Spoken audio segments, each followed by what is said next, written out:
What is up, TFA fam? Hope you're all doing well. Decided to dip our toes in the NFL draft waters here. Going to be hitting you guys with a first round mock that we completed over the past couple of days between us three. It is me, Cody, Tom, and Robbie, and we're going to be joined by the OG, the Godfather, Kevin Steele here shortly. But hey, it's the end of the month.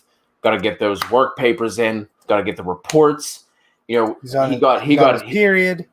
Hey, it happens, right? It's just a bad timing for Kev Steele right now. He was asked earlier, like, what is it exactly that you say you do here? So he's been scrambling, trying to figure that out so he doesn't get fired, so he can keep hitting us with his fire Waka Flocka flame takes. But boys, before we jump into this, how are you all doing? I'm good. How are you, Robbie? Bringing the fire right now, huh? Yeah, you're not really bringing the fire at all. I am pumped up. We did an NFL mock for the 2021 class, and we're pumped up to share it with everybody. A lot of interesting takes. As fantasy analysts, we always wanted to continue to jump into these fantasy guys a little bit and take them a little bit early, but I feel like we stayed the course and did our best to kind of hit on all the positions team by team. So I, for one, am going to bring the fire, pumped up about the mock that we have coming. Yeah, no, me too. I was just joshing you. And going through the mock, it's actually really good. There's not like a lot of picks that are like, ew. So if you look at other mocks, you're probably going to see some of these players or a lot of these players go to those teams. We did it based off TDN or the Draft Network. We did it kind of live through there. So the needs pop up when you do it. They have a great product there. So go subscribe and you can do trades and stuff like that. Their simulator is worth it by itself. So we had a really good time and we can't wait to get this going. Yeah, we did do some trades. I think that's one of the cool features of the Draft Network's mock draft simulator. You can trade up and down if you are a premium subscriber. Thank you so much, Tom, for your contribution. So yeah, you're going to see a couple of trade scenarios, which I think are semi-realistic. Some teams moving up and down based on their needs. So, Cody, what else we got? I think it's about it. I think we can start jumping into this. We have Ashton rocking with us in the YouTube comments. So what we'll do, that Kevine, who's this man? Kevine Stella. I don't must be French. I don't know, Lloyd. The French are assholes. There's somebody else in the chat as well saying that there's a party whenever they show up. So whatever that means. But Ashton, we appreciate you. All you guys who are rocking with us, please hit us with that thumbs up as we start to jump into this. We're really only going to touch on, we'll go further in depth into the more fantasy relevant picks. Kevin had the first pick. I'll just start this off for him. Didn't get too crazy here. I think this is what everyone has had locked in for quite a while now, and that is the Jacksonville Jaguars taking one Trevor Lawrence out of Clemson. I mean, this feels, if this doesn't happen, I think it would be like one of the biggest shocks for the NFL draft. I really don't think we even need to touch too much in terms of fantasy with it. I mean, obviously dropping him in there into that offense with Urban Meyer is going to be a lot of fun. Superflex 101, NFL Draft 101. Robbie, you were up next with the Jets. Who'd you go with here and why? Yeah, not to make our first two picks boring by any means, but I think a lot of heat and smoke is coming out of New York for their love for Zach Wilson. It's really no secret that trades with the San Francisco 49er trade talks weren't even made with the Jets to move up to number 2. And then the Eagles trying to, get up to number 3. They would only do that if Zach Wilson was to be there at 3. It sounded like that was a rumor that was spreading around. It's pretty clear that the New York Jets are probably going to go Zach Wilson here, and I'm going to stick with that pick as well. He's a quarterback that I love watching on tape. That arm finesse is just so fun to watch. He has the ability to be mobile, get outside the pocket, work through his progressions, and so I think he's going to be a really fun quarterback for this new offense under Michael Floor, and then yeah, so that's kind of the boring 1-2 picks consensus, and I stick with it. Tom, pick 3 for the Niners, who traded up from 12 up to 3. What was that, last week at this point? Last Monday, I think. Friday, something like that. Yeah, so I believe it was Friday. But I don't think San Francisco traded 3 first-round picks to move up for Mac Jones, which is what some people think. I actually don't think they did it for Trey Lance either. I think the target should be Justin Fields. We all have him as our QB2, and I don't have him that far behind Lawrence. I think this is a perfect fit. He just ran a 4.45, which is insane for a quarterback. According to ESPN, it was Adam Schefter, I think, only quarterback to run faster than Fields at the scouting combine since 2006 was RG3. He ran a 4.41. And ironically, Kyle Shanahan was the OC in Washington when RG3 was a rookie for that good year. So, yeah, I love that fit there. He can do everything that Kyle Shanahan is going to want. If he wants him to sit a little bit and learn the system, he can, because he still might have Jimmy G. Yeah, and I'll tell you what, if Justin Fields goes to San Francisco, there's a possibility we're going to see a lot of people bumping him above Trevor Lawrence as far as the QB1 for Superflex leagues. You think so, even with Jimmy still there? Because if it's dynasty, absolutely. Because you talk about the fit with the 49ers and Shanahan, and then Trevor Lawrence is going to have to grow with Jacksonville and Urban Meyer. Who knows if he's going to pan out to be a good NFL coach. So you know what you get with Kyle Shanahan. They have some nice weapons. El Cotorino, your eyes are bugging out of your head like a bug. But yeah, I could see people going Justin Fields over Trevor Lawrence, and I wouldn't really have a problem with it. Cody, do you agree with that? Because I think that's wild, personally. I don't necessarily think that it's wild. I just Tom just nonchalantly just dropping in there. Yeah, the 101 now. So, Robbie, Listen, what's up? I said people could have him as the 101. I will still have him as the 102, but it's a lot closer if he goes to San Francisco than if he goes somewhere else, probably. I thought you were going with you can see people drafting him over Zach Wilson in fantasy drafts, and I was like, oh yeah, absolutely. I can see that. That can happen, but there's no way where Trevor Lawrence is going to be the guaranteed starter for sure for 16 games that you're drafting Justin Fields, who might have to sit for half a season, whole season. Who knows? Maybe they move Jimmy Garoppolo before the draft even starts. We don't know. But yeah, I just think that's a bit rich to move it over Trevor. If you have Trevor Lawrence over him, are they that close where you're not worried about Jimmy Garoppolo and you think he's a better prospect all on top of it?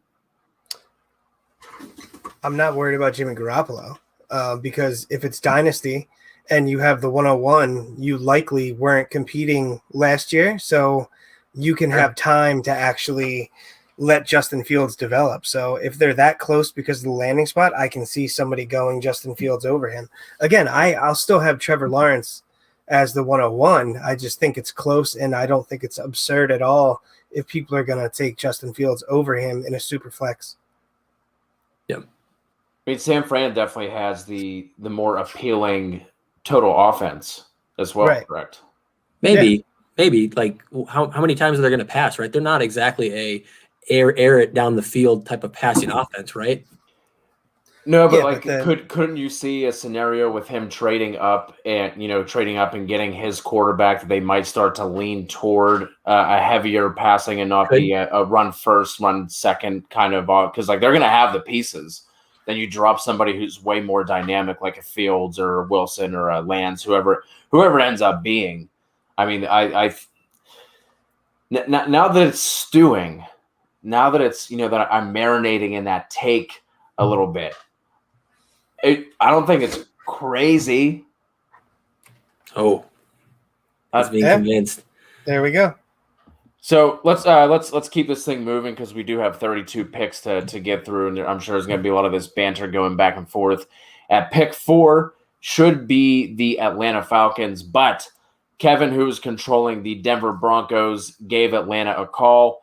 They moved up, traded up from 9 to 4. They gave up their second round pick, which is 40th, and their 2022 first to move up from 9 to 4. And by doing so, Denver selects quarterback Trey Lance here for Denver. I mean, they're a team who's been heavily rumored, talking about Stafford, Watson before all the craziness with Watson has been going on.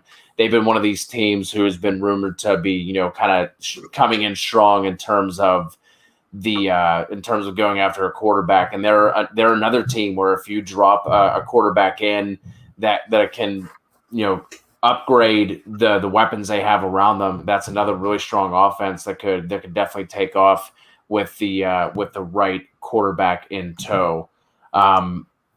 Let's say that this is how it shakes out. These top 4 for Superflex purposes.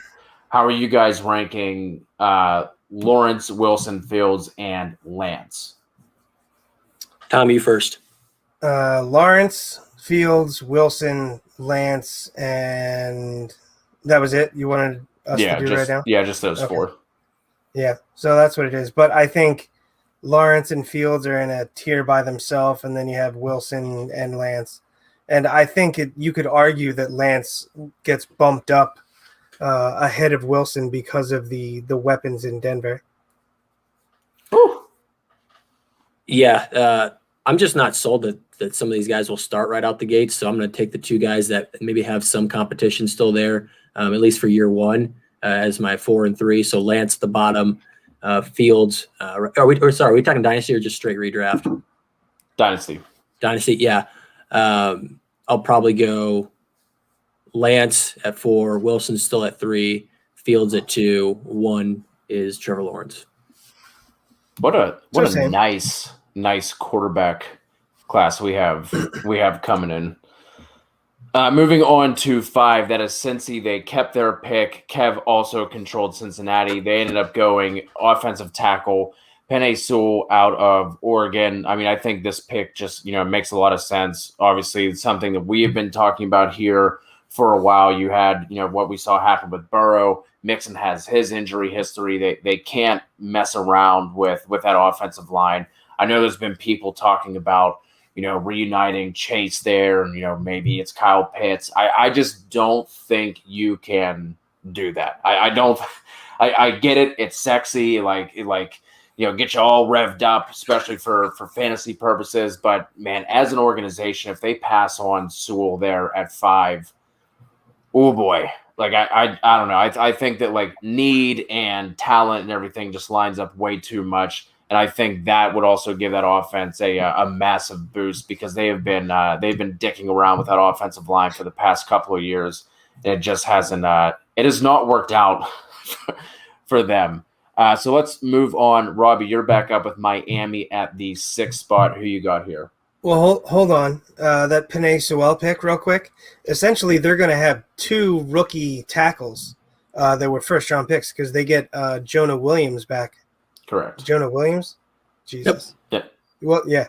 And he'll be playing right tackle, and then you have Sewell there. So that's going to be a big improvement to their line.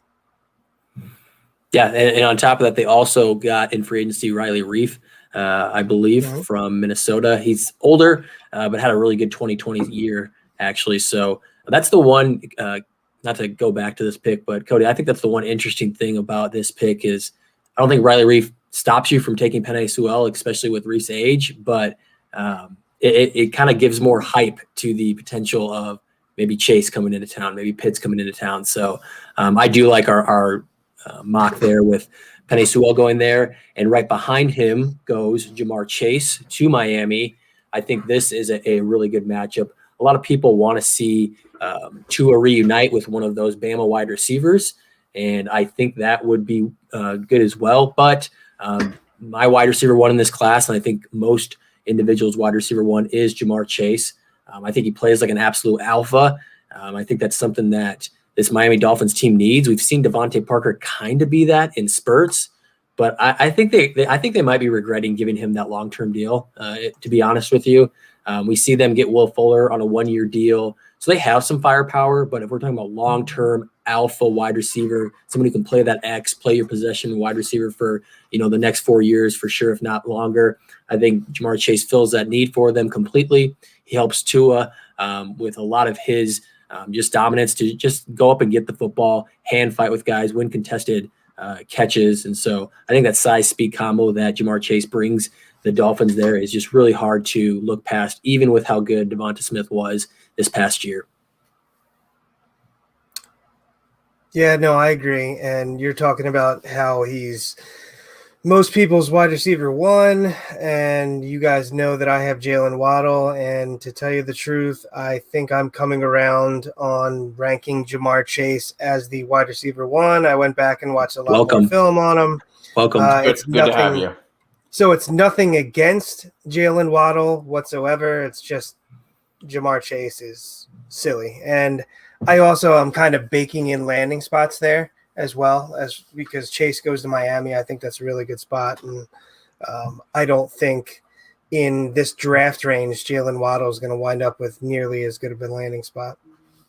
And also, I mean, let's be honest, Miami already has their Jalen Waddle and Albert Wilson. So that'd be kind of it would be redundant assets. So Tom,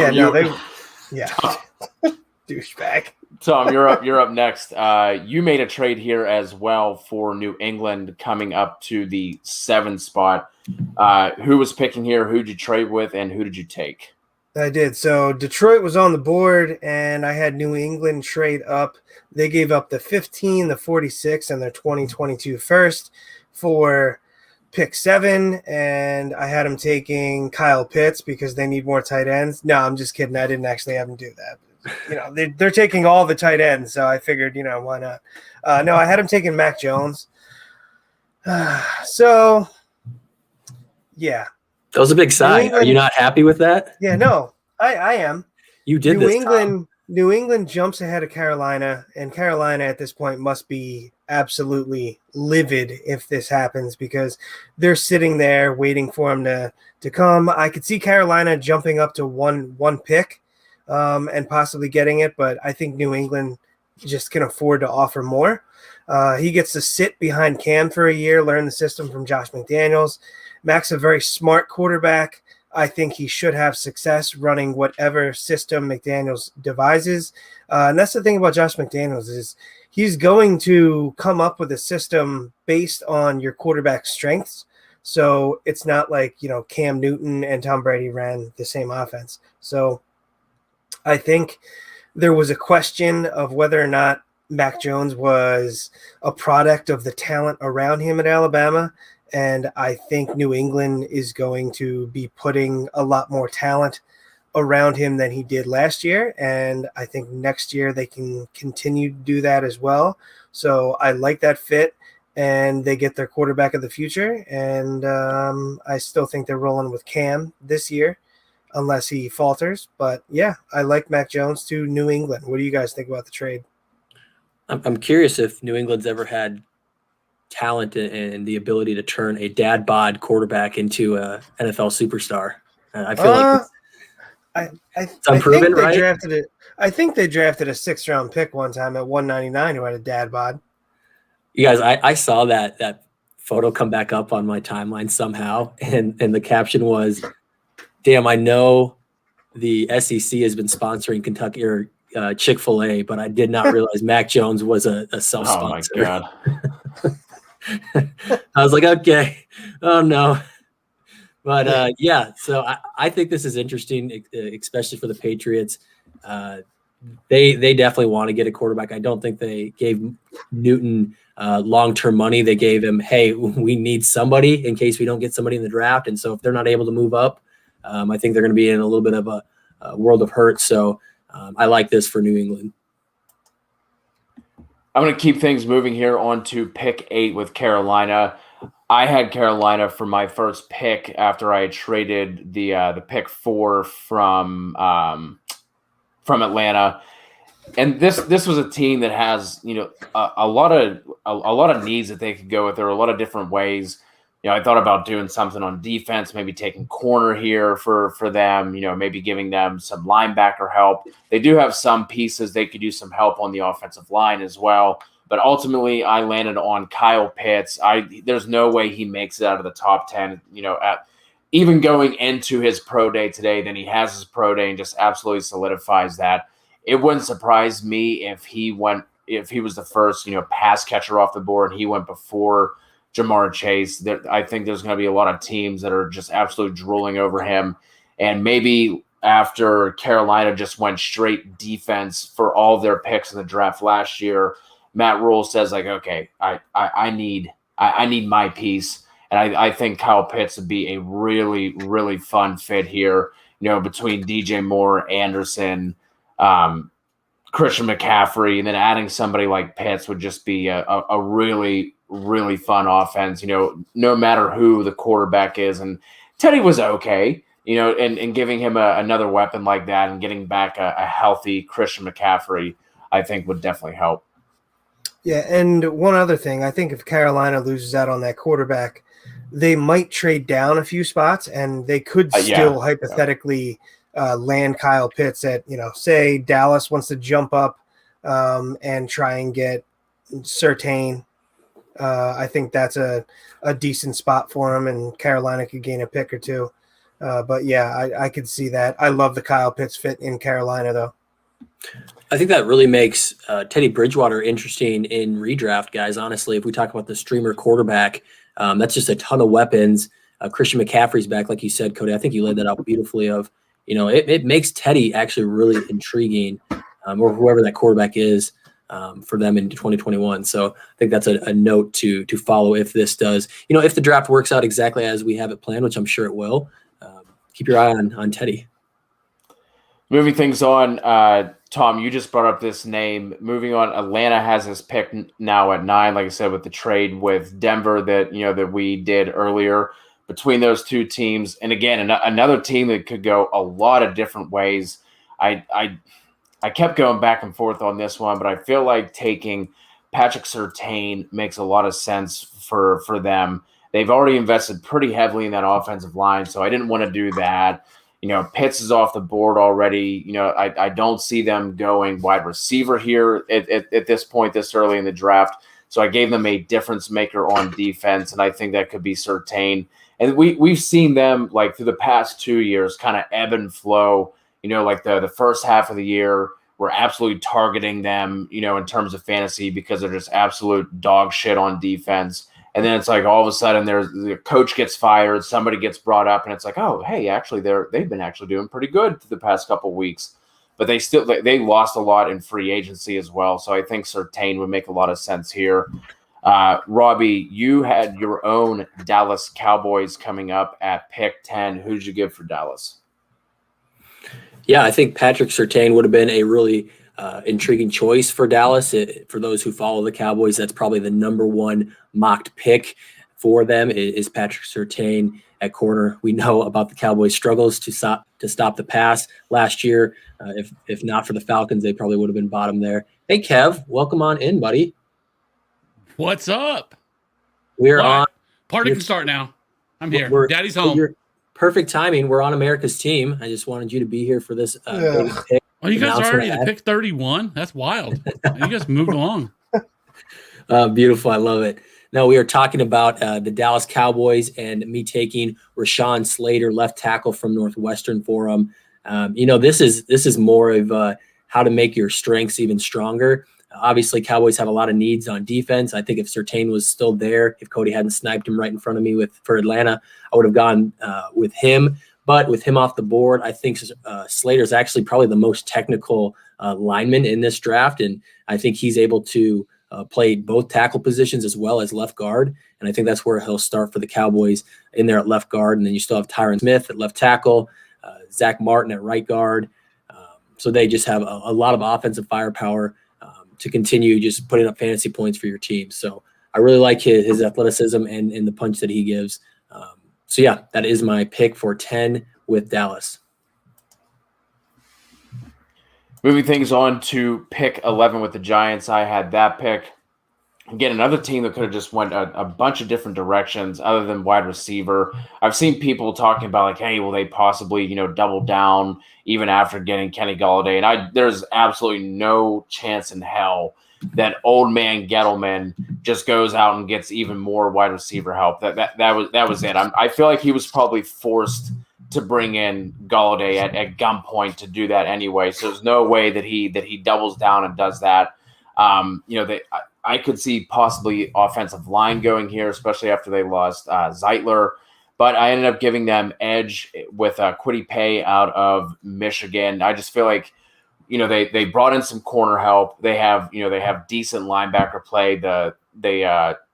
They signed more for that defensive line as well. So I feel like edge is kind of a place where they were lacking. So I went Kwity Paye here out of Michigan. And now we are on to Tom's Philadelphia Eagles, and definitely not a homer pick here at all either. All right, so after the Eagles traded down from 6 to 12, it looks like they have their pick between Devonta Smith and Jalen Waddle. So they're still going to get a top 3 wide receiver, and they picked up a first-round pick. So actually, good move by Howie right now. I think they will draft Jalen Waddle. I don't think they should. I think Devonta is a better fit for what they need because they're lacking a chain mover, and they could really use a volume monster. As far as like guys who were getting first downs, that was Zach Ertz, and he's probably not going to be back. But I think Howie is still obsessed with speed.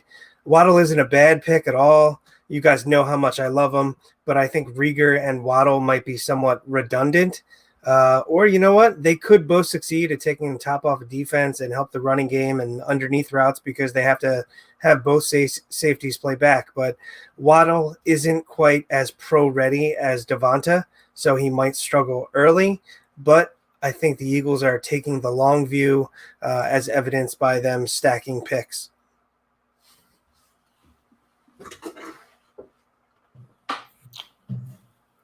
Kev, your turn to talk, buddy. Pick 13, Chargers.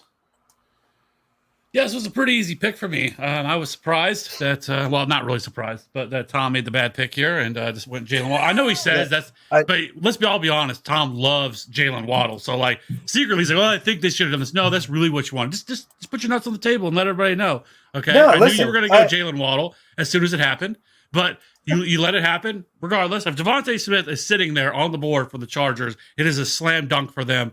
You have Mike Williams, who's in the last year of his deal. He's definitely out the door. Keenan Allen's getting older.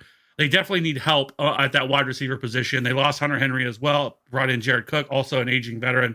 And I think you add Devonta Smith into that. They still have an excellent defense. I think there's a few areas they could have went.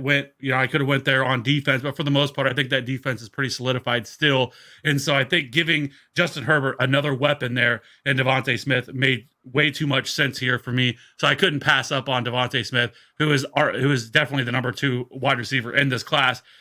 It seems weird that he's going to fall this far because I still think that he's kind of a lock for top 10. But with the way the quarterbacks and people are moving up to get these guys, I think that's why you're seeing some of these guys fall a little bit further out of where you probably expected them to. Because I felt like Devonta Smith and Jamar Chase were locked for top 10, but I don't know if that's going to happen with the way the quarterbacks are moving up. And we were realistically looking at 5 quarterbacks going in the top 10, and I don't think that's that hot anymore. I think it's almost a likelihood of that's going to happen. So with that, and the guys, I mean, Dallas doesn't need a wide receiver. The Giants don't need a wide receiver at this point with signing who they just signed with Kenny Golladay. So again, the rich get richer, and the Chargers with getting Devonta Smith. Yeah, and pre-free agency, I think we definitely saw Devonta go in the top 10, but after the Giants signed Golladay, I don't think that's going to wind up happening. Now, I do have a question. If I took Devonta Smith, would you have taken Jalen Waddle? Because it's the same premise. No. I'm just not as high on Jalen Waddle as you are. So I think now with some of the stuff that we're seeing, like, I don't know how you don't have Rashad Bateman and probably Terrace Marshall arguably ahead of them.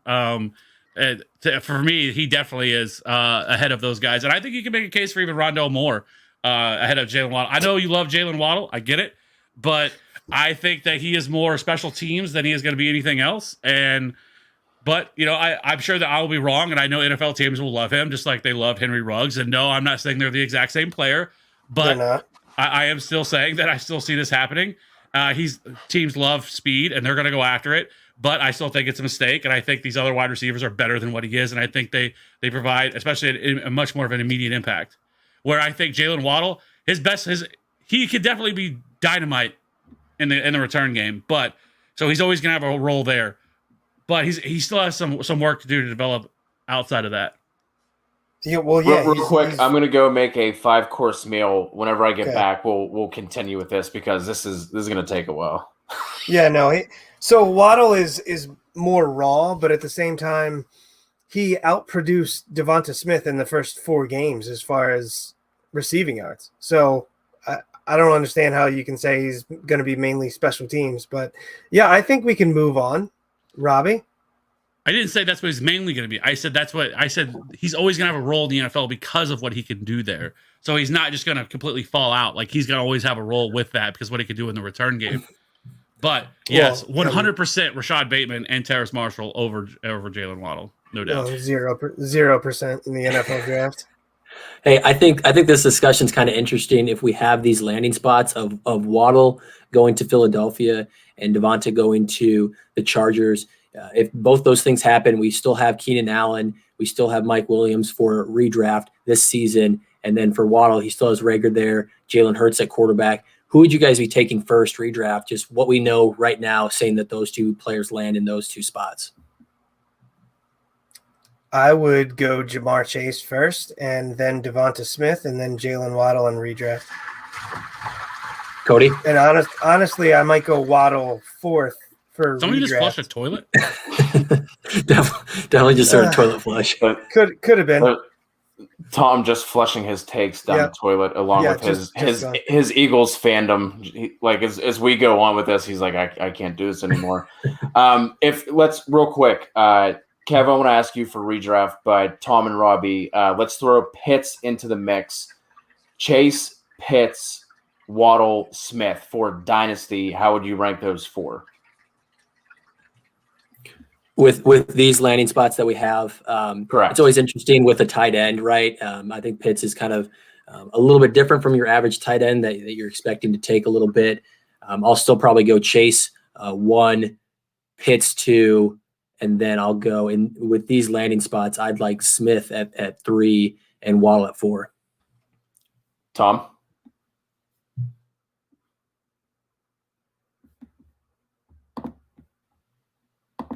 Yeah, you're on mute there, buddy. Shit. Sorry, I muted myself so you couldn't hear the continuous toilet or my wife doing dishes or whatever. I would go Chase, Pitts, Devonta Smith, and then Waddle. Same. Kev, redraft purposes. Same thing. Yeah. Chase, Pitts. I think I'd have Pitts 1. Honestly. Listen, I am not at all worried about the whole, well, he's a tight end and it takes him so long to break out and everything else. Like, Kyle Pitts is not a fucking tight end, okay? He's a wide receiver. Like, he should be playing wide receiver. He is that good. And so I am not at all concerned with Kyle Pitts and wherever he lands. Like, I think he is excellent. I think he's the best tight end prospect we've ever seen in terms of coming out, right? I can't think of one that you could have ahead of him. I mean, the guy is just an absolute freak of nature. If he was a wide receiver, he'd still be going probably in the top 15. Yeah, I think what's interesting with that offense we just talked about, Kev, before you jumped on, if he goes to the Panthers at 8, I think that's really good for Teddy Bridgewater or whoever that quarterback would be, because you have so many offensive weapons. You have DJ Moore, you have Robbie Anderson, you have Christian McCaffrey, you have Kyle Pitts. That's where I'm not sure I like Kyle Pitts as much, because that's one football to go around, and I can definitely see him being 4th on the team in targets. maybe third above Robbie Anderson, but there's a conversation there, right? That he's not going to have the same looks that Jamar Chase might have, that Devonta Smith might have. So I definitely think there will be a learning curve for him a little bit, and just finding his chunk of that offense. So that's why I'd have Pitts a little bit lower, definitely behind Jamar Chase. Then real quick, let's just do a rapid fire for our guy, Kamikaze Clint, joining us in the YouTube chat. Waddle versus Reagor. Kev, who you got? Reagor.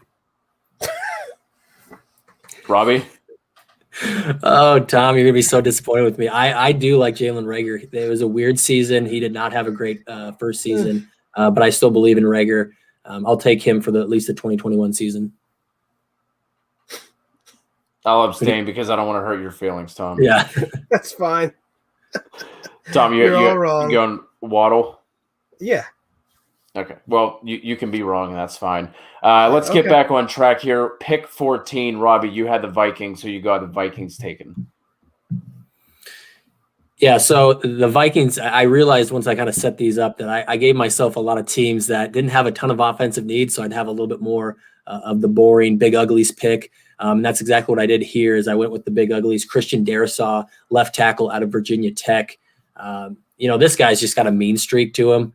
He played since his true freshman season there at Virginia Tech and just got better every single year. I think that's what Minnesota needs. We just talked earlier about Riley Reif leaving town. They need somebody at left tackle to replace him. And so I just think it's kind of a perfect fit for a run first zone blocking team like Minnesota. A good guy to help Dalvin Cook continue his success. So that is who I took for number 14 for the Vikings. Tom, you got Detroit at 15.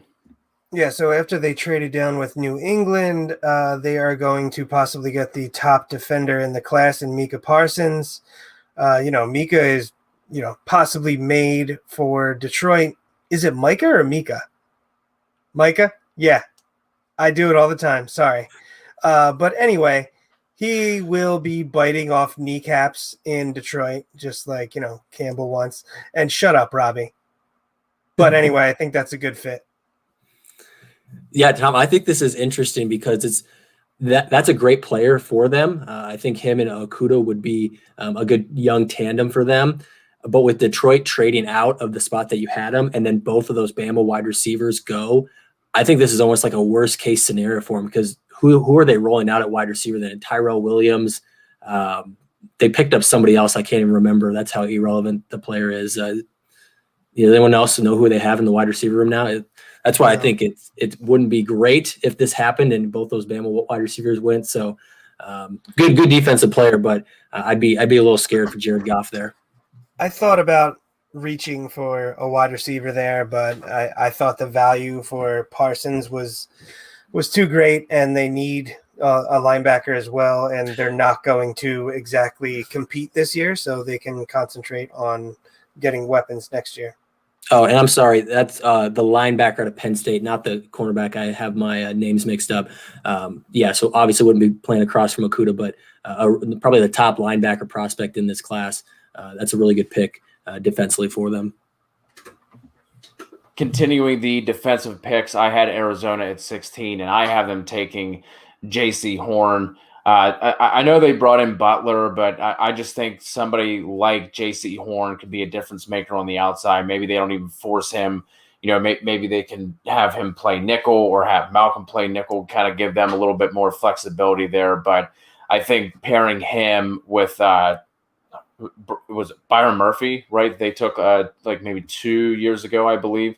I think having that pairing at corner would really go a long way, with what they took with a linebacker out of Clemson last year, and doing some of those things. I think that could really give a boost to that defense to try and help balance out this team a little bit more and not put everything on Kyler's back. So we're going to move on to Las Vegas at 17. Kev, you are up. Yeah, this was a pretty easy pick for me, really. Looking at where the Raiders stand right now, they're a team that just kind of needs defense all across the board. They did, make some additions over the offseason here. They did add Ngakoue, but I felt like this was a team that really needed to solidify their front four, and so I added Christian Barmore out of Alabama, and so for me, like I said, like I feel like this is a team that, with in terms of all the needs that they have, I mean, you could pretty much go anywhere on defense. I thought about going edge for them as well because they just really haven't had much of a pass rush over the last couple of years. But I decided to start here for this team. Adding Ngakoue kind of took away some of the little bit of that they needed, and I felt like really solidifying that that interior of the defensive line, because as of right now, you're kind of looking at Solomon Thomas, who they just signed, and they got Maurice Hurst as well, but I mean nobody that I feel like that would be blocking him there. So I felt like adding that to go along with Max Crosby, along with Farrell that they drafted in 2019 in the first round. I felt like that was a good addition for where they're kind of standing right now.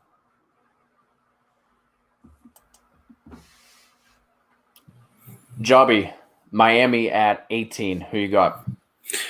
Yeah, I'm going to keep the defensive draft going here. We've had 3 defensive picks. I'm going to keep that up here and keep a kid who played for the Miami Hurricanes in Miami to play for the Dolphins. Jalen Phillips is that pick. He's an edge out of Miami, and he's just this athlete. I think we saw him really pop here in their pro day. They had a pro day recently where he just dominated the vertical, the broad, the 40, the short shuttle. Just kind of had a fantastic day all the way around. He's a 5-star recruit coming out of high school. He was over at UCLA, had some injuries, took a year off, and came back and just dominated here in the 2020 season. So I think the Finns getting a pass rusher with their 3-4 defense, getting somebody who can pressure the quarterback, just only makes that secondary better right back there with Xavier Howard and Byron Jones. So I think that just makes their defense even more scary, and that is who I took at 18 to the Dolphins. Tom, you got 19 with Washington. Yeah, so I went Tevin Jenkins. They obviously need a left tackle after trading Trent Williams last year. I thought about Rashad Bateman here, but I think Jenkins is the pick there. I think they need, they're going to go best available left tackle, and I think he helps out whoever plays quarterback, and definitely Antonio Gibson. Yeah, I am continuing with Chicago, who definitely needs the offensive line help as well. I took USC interior lineman Elijah Vera Tucker, and again, just a lot of the same things that Tom was saying about Washington. You can apply to Chicago here. That's an offensive line that we thought was on the rise just 3-4 years ago, and they have just absolutely fallen apart since then. So that was one of the easier picks that I made for the teams that I was kind of controlling here. And we can kind of move on to pick 21. That is the Colts, and Kev, you are up. Yeah, with this pick, I was really close to going with a wide receiver here. I was actually thinking about going with Rashad Bateman, the number 3 wide receiver in this class. But I ultimately decided to go defense here. I think offensive tackle could have been another direction I could go with Costanzo retiring this year as well. But I ultimately decided to get them some more pass rush here. They lost Justin Houston over the offseason. He is moving on, so I don't think you can get enough of a pass rush. So I decided to go with Aziz Ojulari, who is pretty raw, I think, as a player, but I think that his upside is absolutely immense. I think he can be right there with is it Micah or Micah Parsons? It's Micah. There you go. I know. I think they're pretty close in terms of what they bring to the table. So I decided to go here. I think it's a great pick for him, 6'2", 249 out of Georgia. And, I think that this is a good pick for them. I think their offense, I think they could use another wide receiver, but they brought back T.Y. Hilton for another year. There's Paris Campbell, if he can ever stay healthy, pour one out, for the brand. The fantasy community loves some Paris Campbell.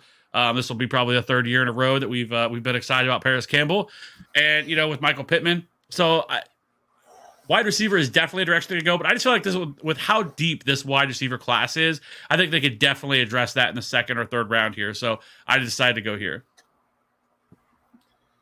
There was a name Kev just brought up who's going off the board next. Tom, Tennessee, who you got? Yeah, so we were actually talking about him for a couple of picks. I think Rashad Bateman could go as high as 13 if the wide receivers Waddle and Devonta Smith are gone. Um, yeah, he's going to take over for Corey Davis in that role. I think he's the perfect complement to A.J. Brown. There's 92 targets vacated by Corey Davis and 65 by Jonnu. I know they signed Josh Reynolds, but he's not going to be the wide receiver too. So, yeah, I think that gives Bateman a bump in this landing spot. I think Bateman gets bumped up to wide receiver 3 over Jalen Waddle with the landing spots. Bateman's a good pick here. Like Kev was saying, I've seen him mocked a lot to Chicago, a little bit to the Colts. And I even before Curtis Samuel went there, I've seen some mocks of him going to Washington. So I've seen Bateman kind of in this range. And I think one of my favorite spots is him to Tennessee. Just like you said, I think he really fills the Corey Davis role extremely well. He can do a lot of things really, really well. Can kind of fill multiple roles, right? And for a team that runs a little bit more heavy packages and you need 2 wide receivers on the outside that can win in a lot of different ways, obviously you have that in A.J. Brown, and I think Bateman would be a good secondary piece for Ryan Tannehill. So, in terms of fantasy, that is an intriguing spot for him. I'd probably have him up there definitely with Devonta Smith and Jalen Waddle for sure. Robbie, we have another fantasy heavy talking point here coming up with the Jets' second pick in the first round. Who do you have them taking here? I really wanted to do this pick to the Dolphins at 18. I just thought it was a little bit early for a running back, and people will tell you that, first round is probably too early to do running back at all. But I just thought that Najee Harris to the New York Jets is just a really, really good fit. This guy absolutely does it all. He is the running back 1 in this class. Don't let anybody tell you differently. If they do, they're nuts. So yeah, he checks every single box. He's elusive for his size. He can do pass protection. He can receive the football.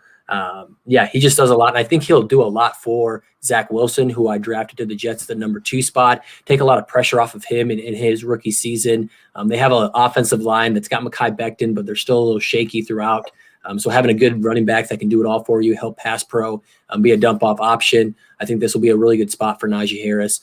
They really don't have anything else. LaMichael Pirines there. I think they signed Tevin Coleman, but Najee would obviously have the bulk of the work there. And I really like that spot for him.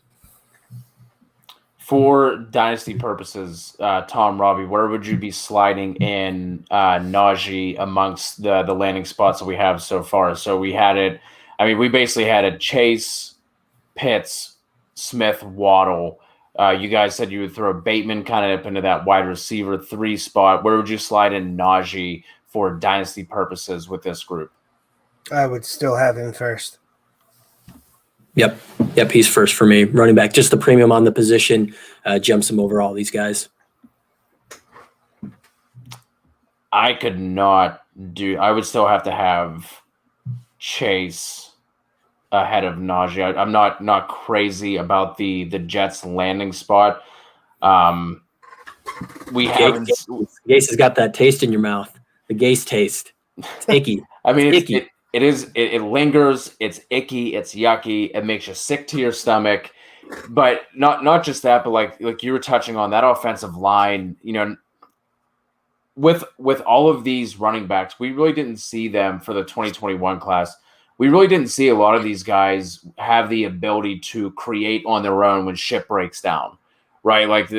They all kind of needed that space to kind of get going, and I think that's across the board. I didn't see anybody like a David Montgomery whenever he was coming out. Like, he did that really well coming out of Iowa State, and the ability of whenever they were getting pressure in the backfield, being able to escape and take a negative 3-yard play for a positive 4. Like, I don't know. I just don't love that landing spot. And obviously all that can change if they, free agency next year, the draft and all that. But I would still have Chase first. Kev, just a gut feeling in terms of redraft. Where do you think you would be ranking Najee, or even just like a range, I guess, if he were to land with the Jets? Probably he'd still be an RB2. Probably a low end RB2. it's not the worst landing spot, right? I mean, the opportunity's there. I mean, for sure, there's not like anybody there. You're like, ah, shit. Like, okay, he's gonna be there with Kevin this guy. Coleman. He's gonna have to fight. He's gonna fight an opportunity. Yeah, okay. He's gonna fight for opportunities and everything else, right? So like, I don't hate it. It's not the best landing spot that a running back could land. I think there's better spots. I think if like, let's just say, just for an example, if Javonte Williams, let's say he gets drafted to Pittsburgh. He goes ahead of Najee, like, because I think Javonte's probably a lock for a second round pick. He did nothing in his pro day even though people were trying to knock him because, like, I don't know, people thought he was going to run like a 4.4 or something like that, which made no sense. But regardless of that, I think it just really depends on where the other guys land, because I think if Javonte lands in the second round, I have no problem, and I would have him ahead of Najee Harris. So if, say, Najee goes to Miami, does that change both of your minds?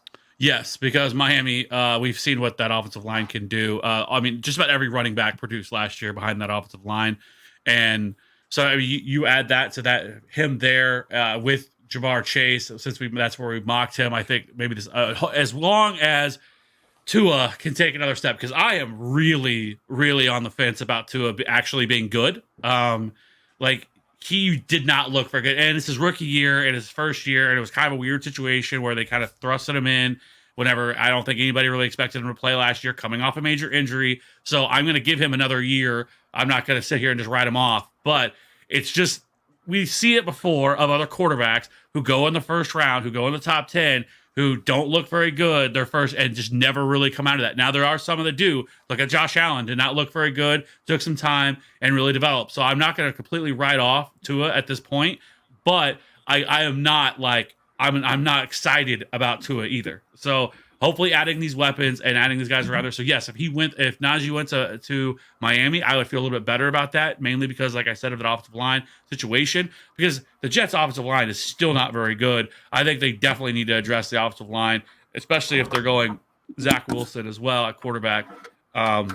So, who knows? Maybe they make a trade too. If that's what we think they're doing, I can't see them holding on to Sam Darnold at the same time. So I think you probably figure they trade Sam Darnold and they get something for that as well, and maybe they can address these other positions there. So, hey, Kev, you said kind of late RB2. I want to do a quick name game.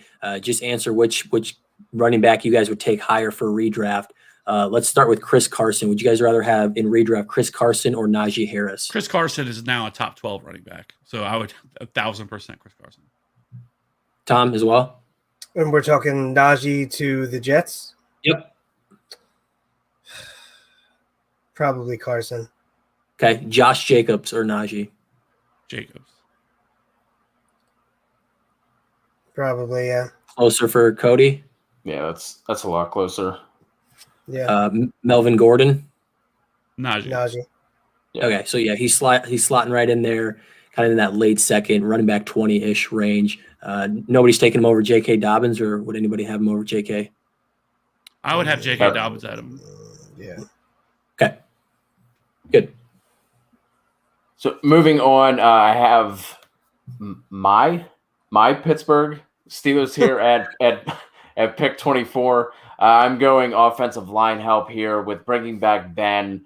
They can't, that we've been hearing about the rumblings out of Pittsburgh with wanting to put an emphasis on the run game. Well, with that broken down offensive line, doesn't matter if they would take whoever, Najee, Javonte, round one without some offensive line help. And something else the Steelers love to do is to reach on athletic specimens, and Creed Humphrey fits that bill coming out of Oklahoma. They need some more help on the interior, I think. Not that I feel great about Zach Banner and Chooks on the outside, but I think they currently have a UDFA who is slated to play center right now. So, being able to have the center of the pocket more secure for Ben is going to be more important than, he can move up in the pocket. He can't escape the pocket how he used to. So I'm going to put Creed Humphrey here for the Steelers at 24. And that brings up Kevin and Jacksonville at 25. Yeah, this is another pick I went back and forth on a team that definitely needs defensive help with. I think that the offense is looking better and better. Obviously, getting Trevor Lawrence now is a massive upgrade over what they had. I don't think they really need a wide receiver. They brought in Marvin Jones, DJ Chark, and Laviska are both still there. The GOAT, James Robinson, is still there. Certainly don't need to upgrade the running back room either. They brought in Carlos Hyde. So I decided to go with Trayvon Moehrig from TCU, 6'1", 202. He is somebody that I think it can be a pretty special safety in this class, and not somebody that he's just playing back there. I think he's also somebody that you could probably feel pretty comfortable with putting him up in the slot. He did a lot of that at TCU as well.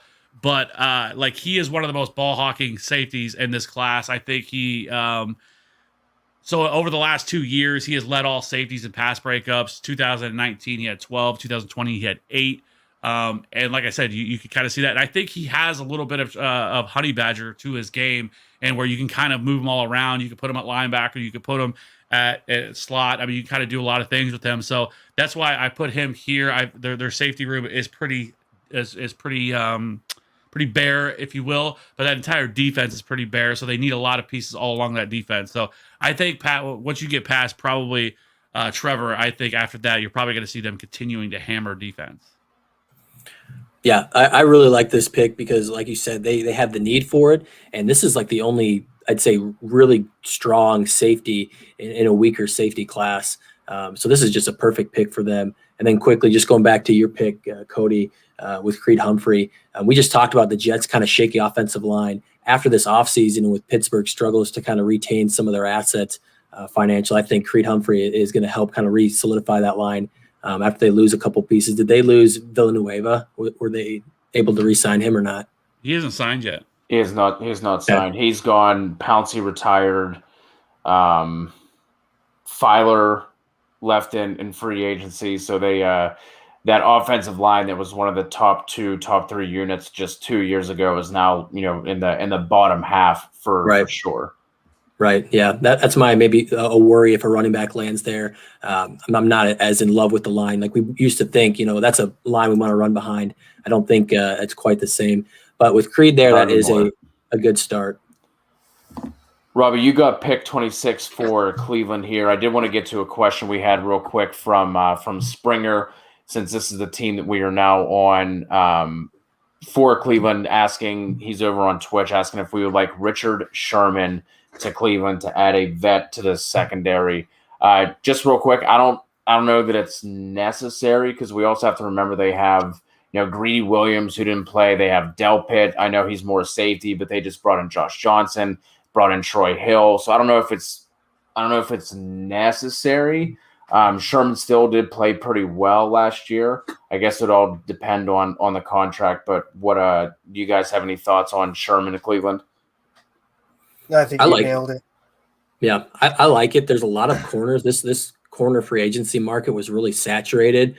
Tom, I think you and I talked about it briefly, but there's still a lot of older vet corners that are on the market, and I think Richard Sherman's one of the top names there. So for a playoff team, right, that went a lot further than I think a lot of us thought they would, I think this is a good addition to a team that can definitely compete for the AFC Championship.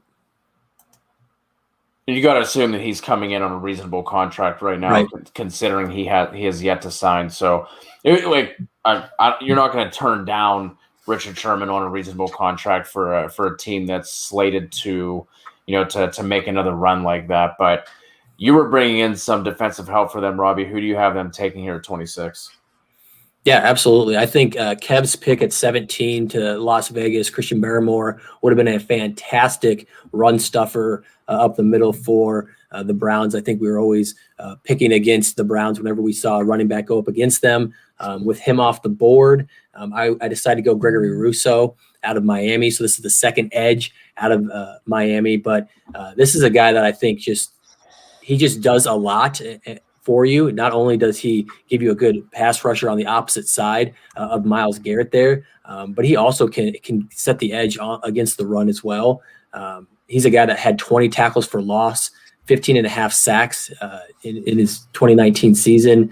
He's a little newer to the position. He's only played one full season. High school, he played a completely different position. His freshman season, he was injured. He only played one game. and then he actually sat out the 2020 season. So we've only really seen him play 14 whole games at defensive end, and he's that good. He's a first-round pick. So I think there's a lot of room for him to grow in this defense that's improving. He's not going to see a lot of double teams with Myles Garrett on the other side. So I think this is a good edge rusher to pressure quarterbacks that go against Cleveland. Keeping things in division, moving to Baltimore. Tom, if you pronounce this name correctly, we'll have to do something here for you. So who do you have Baltimore taking? And thank you for picking him. Jeremiah Owusu-Karamoah. I'm very There you let go. down. I'm very let down. Yeah, that was So, yeah, you're welcome. So says I fucking think- Mika and then nails that one. So I think that's great value at this point for Baltimore, and that's just kind of what Baltimore does. They always do it. You know, you have somebody falling, and it it's a perfect fit. He could step in and be an all-pro in this system. We're probably going to look back and ask how he fell this far. He's one of those speed hybrid linebacker, could probably drop back. He's good in coverage. And they can move him around. He's like a chess piece. I thought about going wide receiver here, but Baltimore lives on defense. And again, with the wide receiver position being so deep, I think Baltimore could go wide receiver in round 2. Yeah, I think that was the theme for a lot of my picks as well, of like some of these wide receiver needy teams, with them just being like, they could just wait until next round. That's, I think that's going to be really interesting to see where a lot of these receivers go and how far they fall because of that. Keeping the defensive talk going, I have the New Orleans Saints at pick 28, and I have them taking linebacker Zaven Collins out of Tulsa. I'll be completely transparent. I did not know who he was before this, but looking at a bunch of, big boards and rankings and things like that, really seems like he's a really solid player, super versatile, 6'4", 260. It can seem like he can kind of do it all, in terms of being able to stop the run, drop into coverage. Seems like he was a versatile piece where you can kind of move him around the defense. That there wasn't, again, this is a place where you can also potentially see a wide receiver going, but I thought that, the linebacker help for the Saints was more important in terms of a franchise and a team building kind of exercise, more so than trying to, that their offensive line is fine. We still don't know who the quarterback is going to be. Obviously, their corners they have good corner play, good safety play. I thought linebacker would be the pick here. So Tulsa linebacker Zaven Collins, and then moving on to Tom with Green Bay. Who you got? So I actually got Kev told me to fuck off after this one. I went Terrace Marshall here. Green Bay finally gets Rodgers another weapon. So he's a legit wide receiver too. Good luck defending against them in the red zone, as far as, they have Adams, Robert Tonyan, Marshall, and Jones at that point.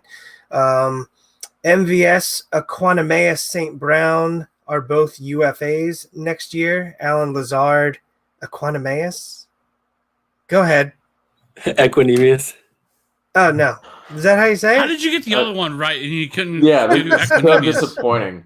You know what I feel like he Aquaman- did while we were doing this? I think he went and listened to see exactly how to pronounce that guy's name. So he'd be like, No, I'm going to nail it's- this one. That one's actually pretty easy. Aquaman St. Brown. Yeah. Aquaman St. Brown. They're both unrestricted free agents. Alan Lazard is an exclusive rights free agent this year, which means next year he'll be a restricted free agent, I believe. So he might split a little bit of time as a rookie, but I think he's going to have that job locked up next year. And I think he'll be featured in the red zone packages in particular. So I don't know how well he's going to be as far as a fantasy player his rookie year, but in Dynasty, I think he's a really good pick, especially in Green Bay. Kev, you're going to have to issue an apology. We cannot have friend of the show everyone's favorite Twitter personality, everyone's favorite podcast host. We cannot have J Mike upset. You upset J Mike. I think it's only right that Who would he have taken? Okay, what's his fish call? Who would he have taken? That's what I want to know. Who would he have taken? Yes, J Mike. Drop a comment and let us know who you would have taken. Kev also didn't take Trevor Lawrence at 1. I don't know if you went back and listened to that, but Kev went off the rails and didn't take Trevor Lawrence either. Yes, I did. Okay, don't besmirch my good name. Okay, I am a motherfucking baller to the max. Okay, I carry this brand. I am this brand. Well, that went off the rail. Went from apologizing to J Mike to pumping himself up. So that's what I do best. Let's be honest. Okay, that's what I do. It's the brand. Dodging apologies, pumping himself up. The Kevin Steele way. Now he's coming with this. Okay. Now he wants violence. Okay, you woke up today and wanted violence. Let's bring it. Okay. I'll give you a 2-piece chicken dinner real quick. You want one? You want one? I'll give you one.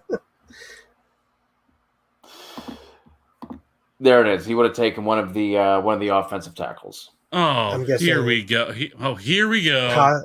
Cosme, probably. Yeah, that's the thing. I think there are a lot of good offensive tackles here. We snapped up a lot of them in those middle rounds. I think we are down to Cosme. I think that might be it for guys that I've seen kind of mocked in the first 40 picks. So yeah, it's tough shooting out there, J Mike, for those left tackles. Moving things on, J Mike, I will apologize for Kev on his behalf since he is unable to do it. We cannot have you upset. Robbie, Robbie, you were up next with Buffalo's pick at 30. Who you taking there? Guys, I really, really, really, really, really, really wanted to take Pat Freiermuth out of Penn State. But I couldn't do it. I think it's just a tad early for him. I do think he has the talent, but there are a couple other needs for the Bills. And one of those is another cornerback as Josh Norman is leaving town. They need somebody across from Tre'Davious White. And so I took Greg Newsome, the second out of Northwestern. I think he had a really good pro day. And I think he's a guy that doesn't ever get beat deep, right? He only had one reception allowed of over 10 plus air yards. So this guy is not getting burned very often. He's not a game changer. I mean, he only had one interception, which is not, totally exciting when you talk about corners. But I think in terms of, you have a pretty good defense and an electric offense that led you pretty deep into the playoffs. What else can you add to just make sure you're not, losing the game? And I think that's a really safe cornerback too. And I think that's a guy that's not going to lose many reps against his opponents across the ball. So I will make this Bills Mafia defense look even meaner with Greg Newsome II at pick 30. So, Robbie, can you explain your thought process as far as taking him over Caleb Farley?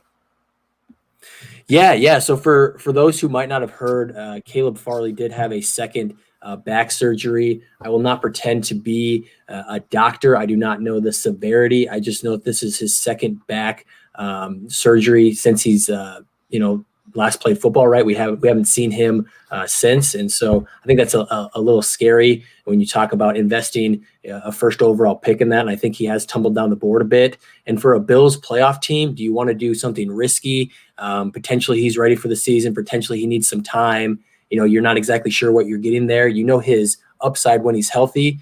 Or you can take Greg Newsome, who is a very safe guy, a lanky corner, can cover with the best of them. So I kind of like that pick with Newsome just a little bit more from a playoff team perspective. Now, if we go around the clock here and we go early second round, some of these non-playoff teams that can take a bigger swing, I like Caleb Farley to them a little bit better.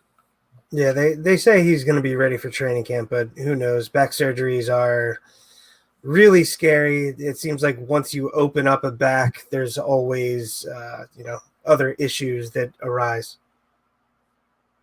Yeah, we appreciate everyone who is popping off in the chat. It's good to see some familiar faces. William Crawford rocking with us. Matt's back in here calling us cuties. We appreciate that. Got a new face in here as well. The Collins Way doesn't know what the hell he stumbled into. J Mike obviously here. Clint was here earlier as well. We appreciate all you guys. Please hit us with a thumbs up and subscribe if you're not yet subscribed.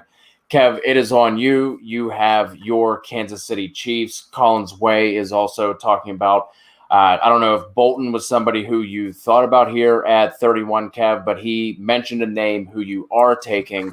Who do you have your Chiefs taking here? Yeah, I could have went a few different ways, right? Because I feel like that the Chiefs, with kind of what their needs are, I don't think they have a ton of needs, but I think that the needs that they do have could all come off the board here with this pick.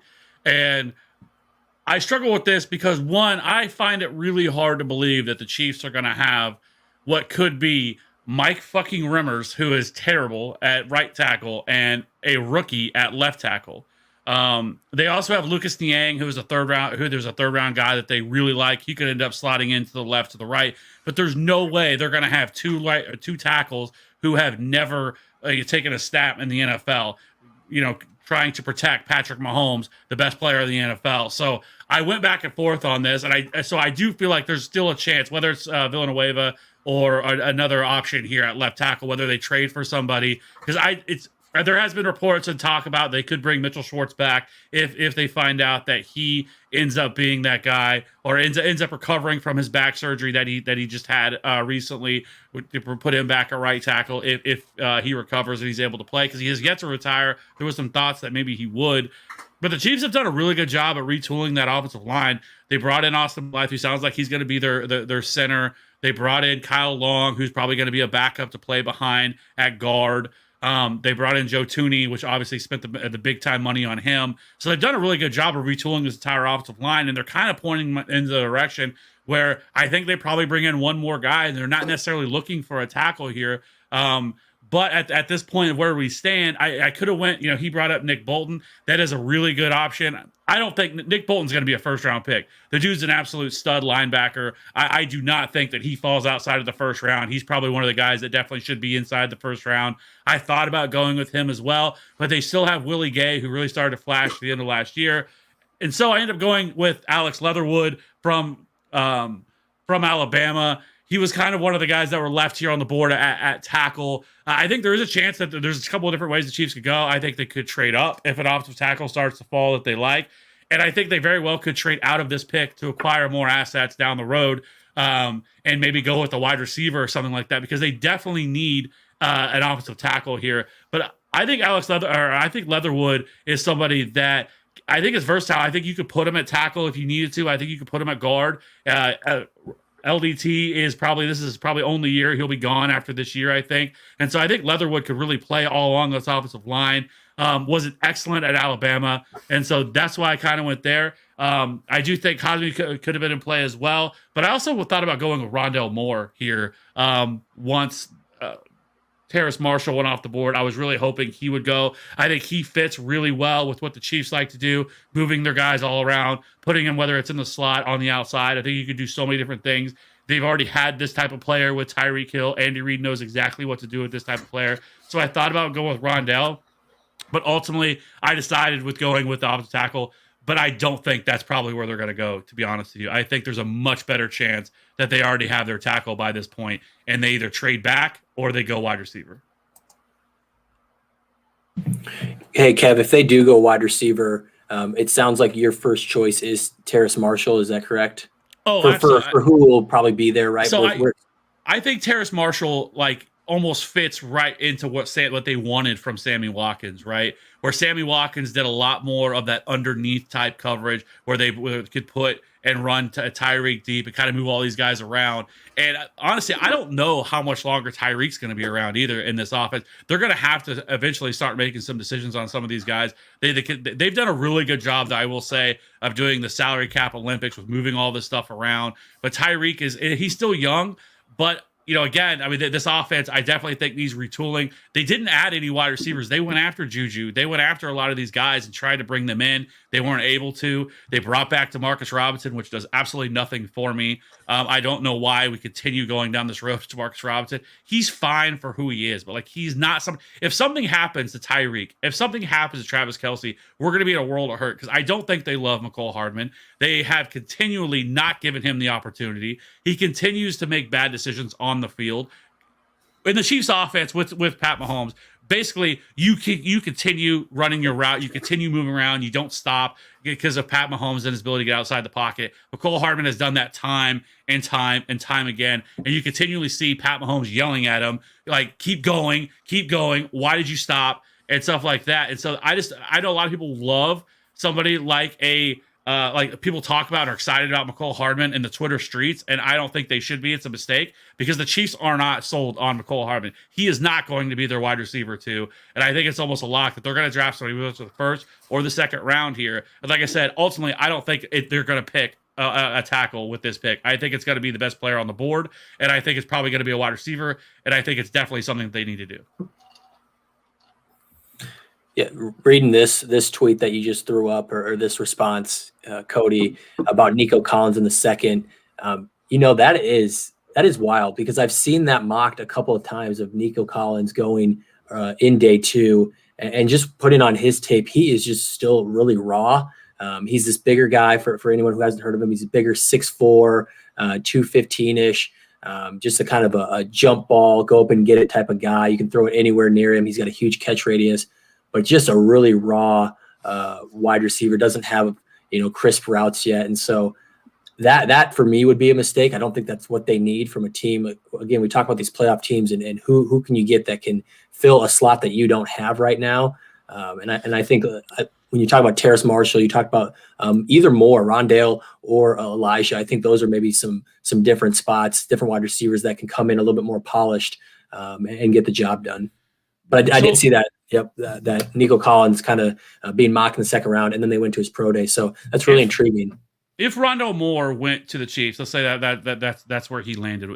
Where would you guys put him? Just among these guys, just of the since this is the last fantasy relevant, we have the next pick obviously isn't. And so where would you rank him among the wide receivers if Rondale Moore went to the Chiefs here? Like, where would you put him? Would he stay? Would you not move him ahead of any of the other guys, or would they stay where they kind of stay where it's at? I don't think I'm moving him above any of these guys. Not even Terrace Marshall, not Bateman. You like the offense, and I think for real football, for the Chiefs and how they get first downs and how they move the ball and how you defend the Chiefs is super difficult, right? Like how do you stop Rondale Moore that can take the jet sweep, that can take the bubble screen? He can do so many different things. He can hit the quick slant, get separation. There's a ton of things that for actual football, it helps him so much. For fantasy football, I don't think he's the guy scoring a lot of touchdowns. He's not the guy streaking down the field for you. So he's still behind all these other wide receivers that went above him for me for fantasy.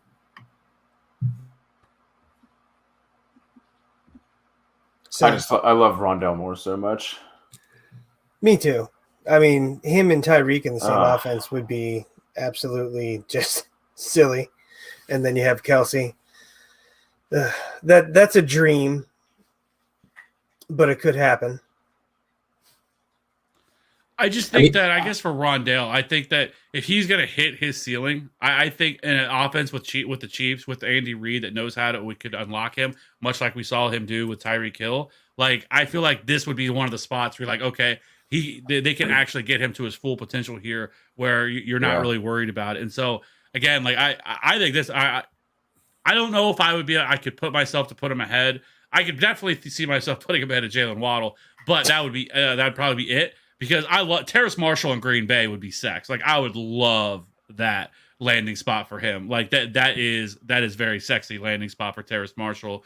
I think he could not just be the deep threat, but I think that you probably lock him in for 100+ targets and year one. And I would love that. So it'd be hard for me to put him ahead of that because Rondale Moore likely would fall in probably third or fourth on the depth chart, at least year one, in terms of targets. And I think they would probably do exactly what they did with Tyreek year one and move him all around. He would get snaps at running back. He would just be used all over the place. He would be the ultimate weapon. So. Swap those two. If you swap Rondale Moore to Green Bay and Terrace Marshall to the Chiefs, I do like Rondale Moore a lot better in that Green Bay offense, and not just the offense, but the opportunity that you just were talking about, Kev. I see a lot more opportunity for Rondale Moore early on, and I think they're able to use him as a good person opposite of Davante Adams. So if we did swap those guys, I probably would have good consideration for Rondale Moore up with some of these higher drafted wide receivers. Yeah, And Matt, once again, take the L. You're wrong. They did not draft him in the first. They drafted him in the second. So and they're completely not even close to the same type of player at all. Like it's not even anyway. Yeah, that's wild that's something we've been talking about with Rondale Moore for, kind of this whole process, this whole offseason period where it's like, hey, he needs to go somewhere that's going to get the most out of him. Then he goes the best possible scenario, and we're still like, well, I wouldn't be able to move him up that far. And I think that's absolutely fair as well, just because of, how many targets would he see behind Tyreek and Kelsey, and that's also just speaks to the strength of this wide receiver class for the 2021 draft. I'm going to wrap this up real quick. This was super difficult to make a pick for Tampa Bay. I mean, returning all 22 starters from their Super Bowl team is just bonkers. Like, Rondale Moore is a name I thought about here. Just thinking like, man, like that would be, another, sexy spot with Evans and Godwin and the tight ends they have, and just thinking about what Arians could do with him. And then I was, thinking about, somebody like Jason Oweh, someone who could develop a little bit on the edge. But then I was like, man, like, would they go with a more developmental player if they have this 1 to 2 year window with Tom Brady? And then, there's definitely some tackles like Collins was bringing up, with the kid out of North Dakota and Cosme and everything else. But I ended up settling on Landon Dickerson out of Bama. They have no depth on that offensive line. Dickerson has played all 5 spots. I think at the next level, he projects more as an interior guy, but they could use some help there too. Obviously, they have Wirfs on the outside. Kappa has been, he's had some injury history. Jensen has been a really solid center, but outside of their starting 5, they have nothing in terms of depth. So I think Dickerson would give them at least a little bit of, a peace of mind to have someone who could fill in all those spots if he had to, if they were to have any sort of injury. I also thought about Farley here. Kind of just someone who was a locked in top 10, big board kind of guy up until the news came out about that surgery. I mean, that's a team where, he could go and they can just, not have to throw him into the mix right away and just kind of see what they have. But ultimately, I think with Tom Brady, we know what the book has been out on Brady for quite a while, right? You get pressure on him up the middle, you let that pocket collapse, he can't escape to the outside. So I think having somebody like Dickerson, like I said, to fortify the middle of that offensive line would be a safe pick, and also, fill a couple of needs they have.